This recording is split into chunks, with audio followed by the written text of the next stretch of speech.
우리는 지난 시간부터 잃은 아들의 비유를 세 번에 걸쳐서 둘째 아들의 관점에서, 오늘은 큰 아들의 관점, 첫째 아들의 관점에서, 세 번째 아버지의 관점에서 살펴보려고 합니다.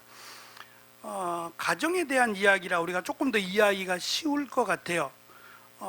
왜냐하면 우리는 양을 키워본 적이 없고, 또 우리가 살고 있는 이러한 집에 동전을 잃어버린 그런 상황을 상상은 할 수 있지만, 그 집과 우리의 집은 조금 차이가 있기 때문에 그래요. 물론 이때 당시의 가정이나 또 우리의 가정의 모습이 똑같을 수는 없겠지만, 그래도 가족이라고 하는 면에서 공감하는 부분이 많을 것 같아요. 혹시 지난 시간에 그 아버지가, 지금 둘째 아들이 아버지에게 나에게 돌아올, 아버지가 돌아가시면 유산을 분배해 줄 텐데, 둘째는 3분의 1, 첫째는 3분의 2 더 많이 주죠. 지금은 그렇지 않다 그랬어요. 똑같이 줍니다. 성경에 기록된 대로 큰아들은 3분의 2, 작은아들은 3분의 1을 주는데, 그거 갖고 지금 불평하는 건 아니에요. 좀 더 주세요 그런 것도 아니라 정해진 걸 달라는 건데, 문제는 시기라 그랬죠. 아버지가 돌아가실 때 주는 건데, 지금 아버지가 건강하시거든요. 건강하세요. 그래서 둘째 아들이 돌아왔을 때 뛰어가서 아들을 안아주고 입 맞춰준 사람도 아버지고, 또 아들이 갔다가 얼마 동안 있었다가 돌아온지는 알 수 없지만 여전히 건강하시니까 건강하실 때 나눠주는 거니까, 아버지 빨리 돌아가세요. 저는 아버지가 빨리 돌아가셔야 유산을 받을 수 있으니까. 그러니까 아버지의 건강은 전혀 고려하지 않아요. 내가 지금 필요하고 내가 원하는 건 물질이고 재산이에요. 아버지가 볼 때 이런 아들이 어떨까요? 내 아들이지만 아버지 돌아가시든 말든 나에게는 별로 중요하지 않아요. 그냥 아버지께서 어차피 자식에게 물려줄 재산이나 빨리 좀 주세요 라고 말한다면, 그 부모의 속은 얼마나 상할까요? 내 자식이지만 얼마나 속상하겠어요. 건강하세요, 또 행복하세요 라고 이렇게 화목한 가정이 더 소중하지 않겠어요? 또 한편으로는 오늘 우리가 살펴볼 큰아들인데, 이 큰아들은 마치 물과 기름이 섞인 것 같아요. 전혀 아버지와의 그 교제가 아무것도 없어요. 혼자 밭에 나가기도 하고 아버지가 기뻐하고 막 행복해 하는데, 큰아들은 오히려 화를 내고 있으니 이 아들도 문제가 많단 말입니다. 이것을 하나의 가정으로 본다면, 물론 지금 잃은 아들의 비유에서 어머니는 없어요. 돌아가셨다는 얘기가 아니라 지금 가정사를 다 이야기하려고는 아니라는 거예요. 가정의 이야기를 다 말하려고 하는 게 아니기 때문에 비유를 통해서 무언가 가르치고자 한 목적이 있는 거예요. 그래서 지금 이 큰아들 또는 둘째 아들 그리고 아버지를 중심으로 이 비유가 만들어진다. 물론 이 비유의 주인공은 아버지입니다. 아버지가 없었다면 이 첫째 아들과 둘째 아들은 정말 큰일 날 거예요. 서로 싸우고 으르렁거리고 돌아보지도 않을 거예요. 둘째 아들이 아버지에게 내게 돌아올 정당한 분깃을 달라고 했을 때 큰아들이 혼냈어야 돼요. 너 지금 제정신이야? 아버지가 건강하신데 유산을 안 주겠다는 것도 아닌데 줄 텐데 왜 꼭 지금 달라 그러냐고. 그리고 너 이것을 받아서 뭐 할지에 대한 계획이 있어? 아무런 계획도 없이 그냥 이것을 허랑방탕하게 쓰기 위해서 달라고 한다면 어리석다라고, 형이니까 동생을 꾸지람에 써야 되는데 아니죠.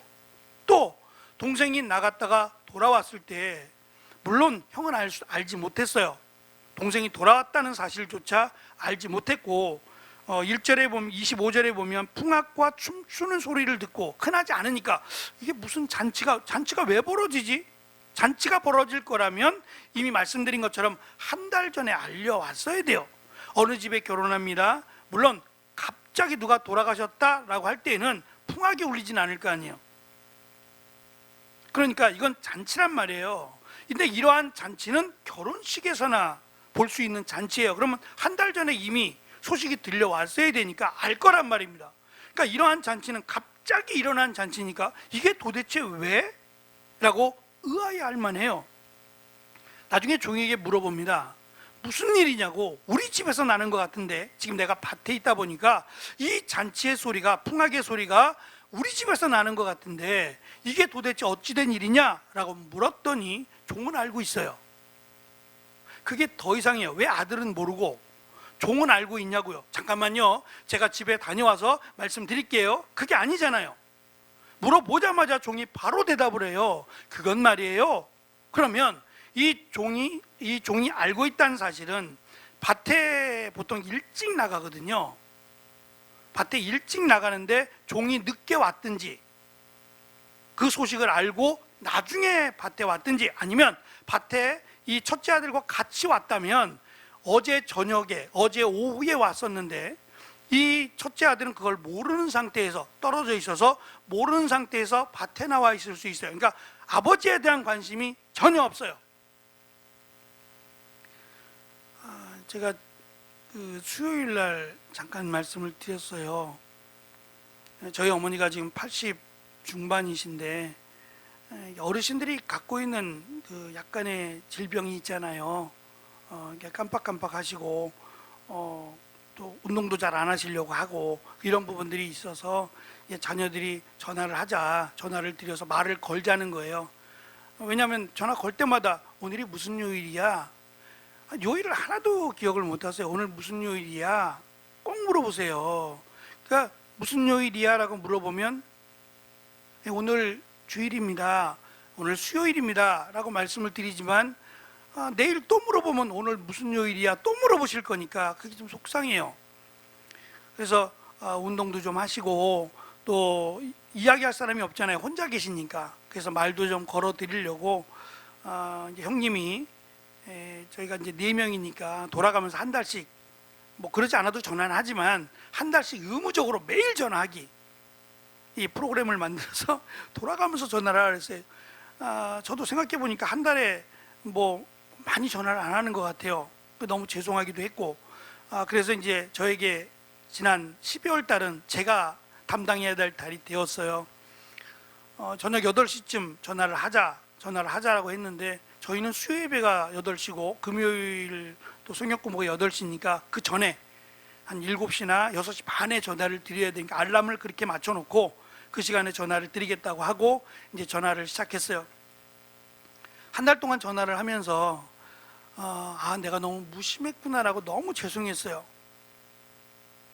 한 달 동안 의무인데, 말이 그렇지 이게 의무는 아니잖아요. 당연히 해야 될 일인데 한 달 동안을 맡아서 매일 전화를 드리면서 죄송하다라는 마음이 오히려 들었어요. 제가 너무 죄송하다. 그리고 한 달 동안 전화를 드리다 보니까 아직도 제 핸드폰에는 알람이 그렇게 풀지 않아서 그렇게 설정이 돼 있고, 그래도 전화는 드려야겠다. 뭐 매일 드리든 뭐 수요일 금요일 뭐 빼고 전화를 드리든 전화를 좀 드려야겠다라고 하면서 습관이 무섭다라는 생각을 했어요. 처음에는 익숙하지 않아서 조금 어색하기도 하고 그랬지만 시간이 지나가면서 조금 더 이제 편해지고 내 몸에 붙어버리고 나니까 이제는 형님이 할 차례인데 저도 이제 전화를 해요. 전화를 해서 오늘 뭐 드셨고 어떠셨냐고 이렇게 물어봅니다. 내가 무언가를 해야지 아마 무언가 하나쯤은 계획을 세우셨을 줄 알아요. 그죠? 내가 올해에는 꼭 이걸 해야지 라고 새해가 되니까 무언가 의미 있는 결단들 하나씩은 하셨죠? 네, 하셨을 것 같아요. 내가 올해는 이렇게 할 거야 라고 하나씩 결단들을 해보셨어요. 근데 이게 추상적이지 않으려면 괜히 계획만 세워놓고 아무것도 안 했다라고 하지 않으려면 조금 더 구체적인 계획이 필요할 것 같아요. 하루에 얼마씩 내가 이것을 하겠다라고 하는 좀 세부 계획이 있어야 될 것이고, 그것을 체크할 수 있도록 내가 했나 안 했나 좀 표시할 수 있도록 그렇게 하는 것도 좋을 것 같습니다. 그건 제 생각이에요. 그냥 막연하게 하자라고 하지 말고 좀 구체적인 계획도 세우고 내가 어제 했는지 오늘 하고 있는지를 표시할 수 있으면 조금 더 좋겠다라는 생각이 들어요.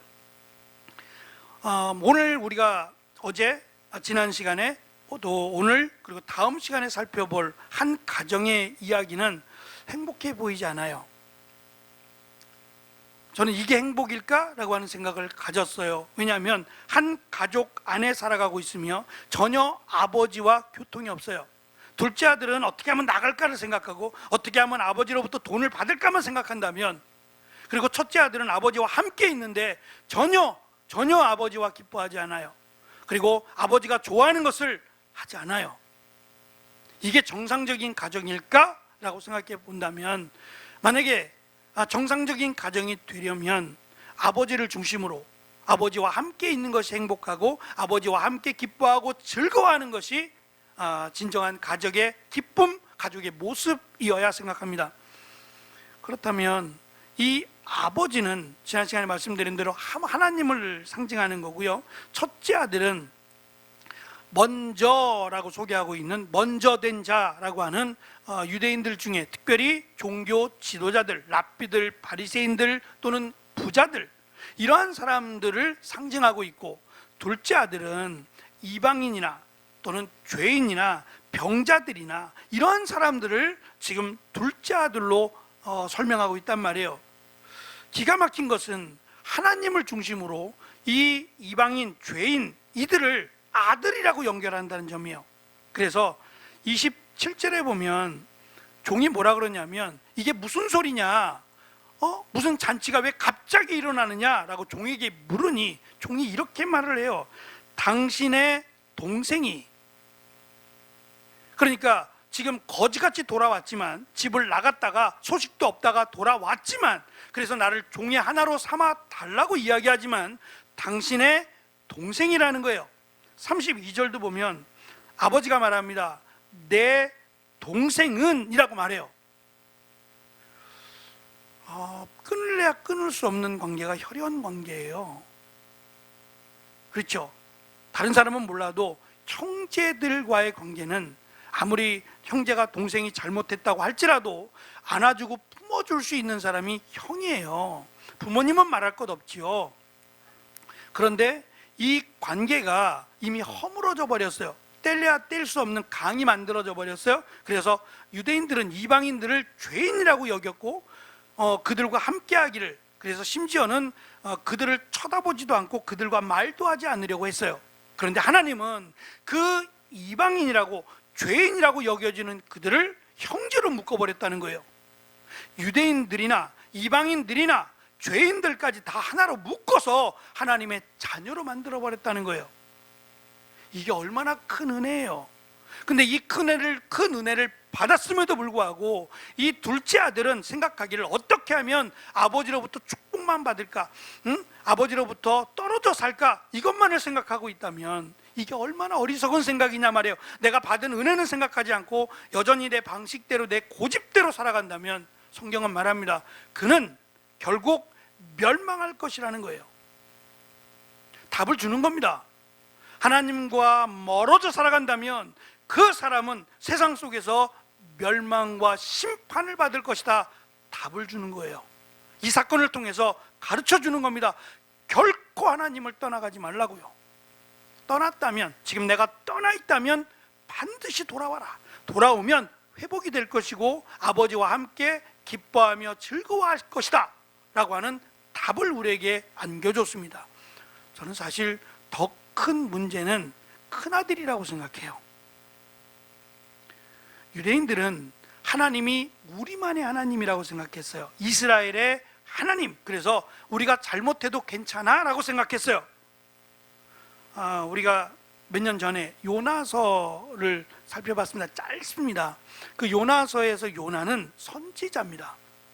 근데 하나님께서 요나에게 니느웨로 가라 그랬어요. 니느웨는 아수르라고 하는 다른 나라인데, 이 아수르가 이스라엘을 많이 공격했어요. 원수관계입니다. 그 아수르의 수도가 니느웨인데 니느웨에 가라는 거예요. 왜 가라 그랬을까요? 그건 보나마나 아수르의 수도 니느웨에 가서 그들에게 하나님의 말씀을 전하라는 거예요. 근데 요나 선지자는 싫었어요. 왜 싫었냐면 하나님 말씀을 전하면 혹시 저들이 회개할까봐, 회개하고 하나님을 믿을까봐. 그러니까 요나의 마음속에는 저들은 멸망했으면 좋겠네, 저들은 망했으면 좋겠네라고 하는 생각이 있는 거예요. 지금 큰아들이 그래요. 돌아오지 않았으면 좋겠어요. 저놈은 아버지의 재산을 가지고 갔으니까 돌아오지 않았으면, 영영 안 봤으면 좋겠어. 근데 쫄딱 망했어요. 쫄딱 망해서 왜 돌아오냐고요. 돌아온 게 싫어요. 그러니까 그 아들을 위해서 아버지가 잔치를 베풀어 주는 게 싫은 겁니다. 진짜 아버지가 종으로 썼으면 좋겠어요.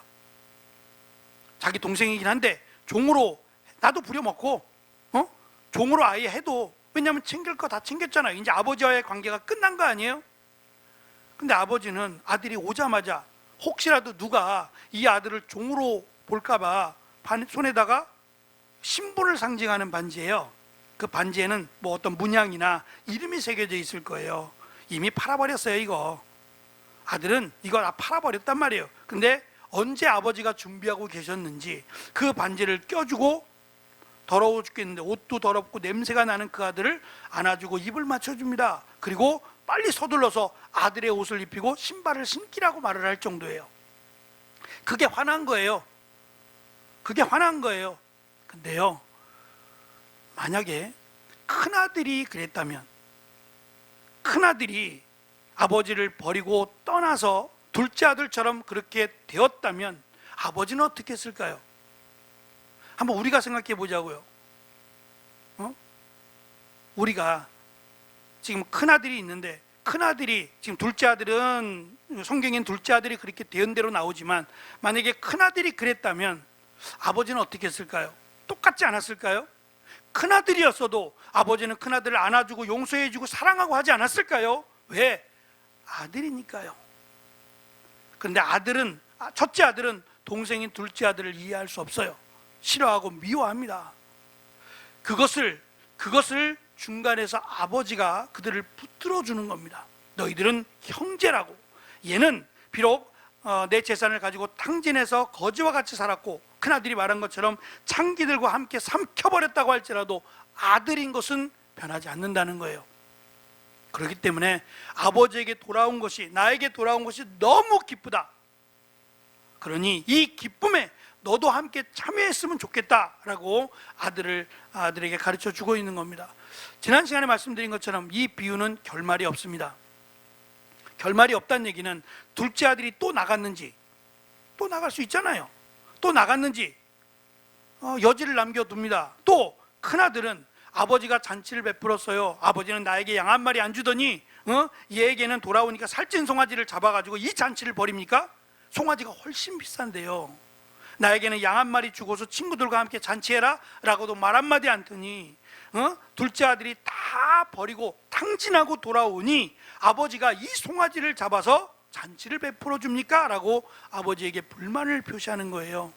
아버지가 이야기합니다. 내 것이 누구 거냐? 네 거 아니냐? 내가 지금 살아있으니까 그렇지 이미 나누어 주었지 않느냐? 둘째 아들에게 나누어 줬으면 나머지 것은 너의 것 아니냐? 그런데 너는 그것을 제대로 써보지도 않고 왜 아버지가 나에게 안 해주느냐고 말하니 답답하다는 거예요. 둘째 아들을 위해서 아버지가 잔치를 베풀었어요. 성대한 잔치입니다. 마을 사람들 다 모이게 하는 잔치예요. 큰아들이 오늘 말씀해 보면 참석했는지를 알 수 없어요. 그것 역시도 여지를 남겨둡니다. 그러나 우리는 답을 알아요. 둘째 아들은 나가지 말라는 거죠. 더 이상 떠나지 말고 아버지와 함께 있는 것이 행복이고 축복이다라는 답을 우리에게 가르쳐 줘요. 이제 우리가 해야 될 일은 나가지 않는 거예요. 아버지를 떠나가지 않는 거다. 그럼 큰아들은 이제 아버지와 함께 살고 있었어요. 계속해서 둘째 아들은 나갔지만 떠났지만 아들은 계속 아버지와 살고 있지만 마음으로 떠나 있어요. 행복하지 않는다는 거예요. 아버지와 함께 살고 있는 것 역시 행복하지 않아요. 몸은 있지만 마음은 없어요. 그래서 아버지가 즐거울 때 같이 즐거워하고 슬퍼할 때 같이 슬퍼했어야 돼요. 아마 저는 그렇게 생각해요. 둘째 아들이 나갔을 때 아버지는 매일같이 나갔을 것 같아요. 매일같이 우리 식으로 하면 마을 어귀에 나가서 돌아올까? 오늘은 돌아올래나? 아침에 나가서 해질 때까지 이렇게 기다렸다가 다시 돌아오는. 큰아들이 뭐라 그랬겠어요? 아버지 그만해요. 걔는 나가서 죽었을 거예요. 그만해요. 나가지 마요. 날씨도 추운데 그만해요. 라고 말하지 않았을까요? 근데 정말 그만했을까요? 저는 그만하지 않았을 것 같아요. 이 둘째 아들이 왔을 때 아버지가 기다리고 있었잖아요. 그때도 편지했을까요? 아버지, 제가 몇 시에 집에 도착합니다 라고 알려줬을까요? 아니거든요. 매일같이 아버지가 나갔을 거라고요. 근데 그때 그 중에 하루에 아들이 돌아오는 모습을 보게 된 거 아니었어요? 근데 첫째 아들은 차라리 죽었으면 좋겠다라고 생각했으니까 아들에 대한 걱정, 아버지가 걱정하는 것에 대해서 큰아들은 전혀 관심도 없었을 거예요. 그게 유대인들의 모습이에요. 이방인들이 망했으면 좋겠다. 요나 선지자가 나는 가기 싫어. 그래서 다시스라고 하는 세상의 끝으로 여겨졌던 다시스에 가는 배를 탔던 것도 하나님, 저들의 하나님이 되어주지 마세요 라는 거 아니에요? 그런데 하나님은 유대인들의 하나님일 뿐만 아니라 이방인, 심지어는 죄인들의 하나님이 되어주셨어요. 토요일만 되면 주연이가 이제 설교를 준비하다가 질문이 많아요. 확실히 설교를 하니까 질문이 많은 거예요. 이걸 이렇게 말해도 돼요? 저렇게 말해도 돼요? 제가 오기만을 기다렸다가 그냥 뭐 계속 물어봅니다. 그게 훈련이죠. 저는 사실 그렇게 물어볼 사람이 없었어요. 근데 이렇게 물어봐 주니까 고마워요. 그래서 제가 참 많이도 모른다. 참 많이도 모른다. 모르니까 물어보는 거죠. 근데 요번에 이제 어제 물어본 건 뭐냐면 요한복음에 이제 안식일의 주인이라고 하는 예수님 말씀이에요. 안식일은 이방인인 우리하고는 상관없어요. 우리는 안식일 안 지키고 살았어요. 근데 유대인들은 안식일을 지켰잖아요. 토요일로 안식일을 지키고 이 안식일을 거룩하게 지켜야 된다는 말씀을 오해했어요. 그래서 거룩하게 라고 하는 말이 일하지 말라 이로 생각한 거예요. 그럼 뭐하고 살 거예요? 그것도 참 신기해. 하나님은 거룩하게 내 말을 지켜 행하라는 거예요. 그것이 하나님을 사랑하는, 하나님 말씀대로 살아가고 이웃을 사랑하는 모습이에요. 그래서 예수님이 안식일의 병자를 고치신 거거든요. 그들에게 기쁨을 주기 위해서. 근데 유대인들은 그렇게 생각하지 않은 거예요. 하나님의 생각과 유대인들의 생각이 달라요. 그래서 결국 하나님은 하나님의 은혜를 유대인뿐만 아니라 이 모든 세상으로 확산시켜 주셨어요. 그래서 우리가 은혜를 받았고 우리도 하나님의 아들이 되었어요. 사실 우리는 둘째 아들에 속한 자들이에요. 내가 언제 하나님한테 돈 달라고 그랬고 내가 언제 하나님의 재물을 가지고 와서 허랑방탕하게 썼나? 물론 아니에요. 아니지만 우리는 하나님을 떠났던 사람들이란 말이에요. 알지 못하고 떠나 있던 사람들이 다시 하나님께로 돌아와 하나님의 자녀가 된 자들이란 말이에요. 문제는 큰아들이라고 말씀을 드렸어요. 유대인들은 태어나면서부터, 태어나기 전부터 하나님의 자녀였어요. 하나님의 백성, 하나님의 자녀로 살아왔는데 중요한 것은 기쁘지 않아요. 하나님과 함께 하는데 기쁘지 않아요. 제사를 드려도 기쁘지 않아요. 하나님 말씀대로 행하면서 기쁘지 않아요. 저는 이게 더 큰 문제인 것 같아요. 어찌 보면 우리가 주일을 거룩하게 지키고 하나님 말씀대로 일주일 동안 열심히 살아가요. 근데 이것이 짐이 되지 않았으면 좋겠어요. 무거운 짐이 되지 않았으면 좋겠어요. 하나님의 말씀이니까, 하나님이 우리에게 주신 은혜의 약속이니까 기쁨으로, 기대함으로 살았으면 좋겠어요. 사실 2023년 그리스도인을 세우는 교회, 너무 무거운 제목이에요. 너무 무거운 사실 표이기도 합니다. 나를 그리스도인으로 세우고 우리를 그리스도인으로 세우고 교회를 그리스도인으로 세운다는 것은 이게 쉽게 말할 수 있는 부분이 아니에요. 그리스도인이라고 하는 얘기는 내가 그리스도 안에 살겠다는 얘기고 그리스도의 말씀대로 살겠다는 얘기거든요. 근데 우리는 2023년 동안 그리스도인으로 살기 위해서, 그리스도인으로 세워지기 위해서 노력을 해봅시다 라고 해서 시작을 했습니다. 며칠 되지 않았지만 그리스도인으로 살아가는 것이 행복하고 기뻤으면 좋겠어요. 왜냐하면 우리가 이 시간 주일날 거룩한 주일을 구별하고 거룩한 주일에 예배드리는 우리는, 저는 하나님의 나라의 백성 또는 하나님의 나라에 속한 자들이기 때문이라고 생각하고 싶어요. 연습하는 겁니다. 하나님의 나라에 들어가서 찬양하며 하나님과 함께 할 것을 이 땅에서 주일날 예배드리며 연습하는 것이라고 생각해요. 마치 리허설처럼 말입니다. 곧 예수님이 오시면 영원한 하나님의 나라에 가서 하나님의 말씀과 은혜와 찬송을 부르며 살아갈 건데, 그것을 리허설하는 것이 우리가 이 땅의 삶이며 이 땅에서의 예배라고 생각해요.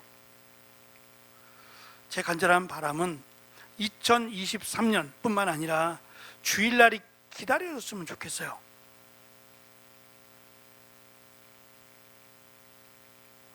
바람만으로 돼서는 안 되겠지만, 벌써 주일이야, 또 주일이야 가 아니라 주일이 기다려지고 주일날 성도들을 만나고 함께 예배드림이 기대가 되어지는 올 한 해가 되었으면 좋겠습니다. 하나님께서 우리에게 2023년 원하시는 게 뭘까요? 하나님의 기쁨에 참여하기를 원하신다면 우리에게 은혜를 주시기를 원하시는 하나님 앞으로 나아가는 거 아니겠습니까? 그래서 2023년 적어도 내가 주일날만큼은 꼭 예배자로 지키겠다 뿐만 아니라, 우리 한국교회 예배가 많거든요. 새벽 예배, 수요일, 금요일 많잖아요. 가능하면 더 하나님께로 가까이 나아가는 23년이 되었으면 좋겠다. 한번 계획을 세워보시기 바랍니다. 22년을 돌아보고 23년을 생각하면 많이 남은 것 같지만 시작이 반이라고, 우리는 이미 8일, 오늘이 8일인데 8일의 삶을 살았습니다. 누구보다 나를 가장 잘 압니다. 그래서 과연 나는 둘째 아들인지 아니면 큰 아들인지, 내가 하나님과 함께함을 기뻐하고 살아가고 있는지 아니면 하나님과 멀어진 채로 살아가고 있는지를 돌아보고 내 즐거움에 참여하라고 하나님께서 큰 아들에게 말씀하신 것처럼 하나님이 기뻐하시는 그곳에 내가 있기를, 그래서 함께 하나님과 더불어 기뻐하는 은혜의 삶이 우리 가운데 가득하시기를 간절히 축원합니다. 기도하겠습니다.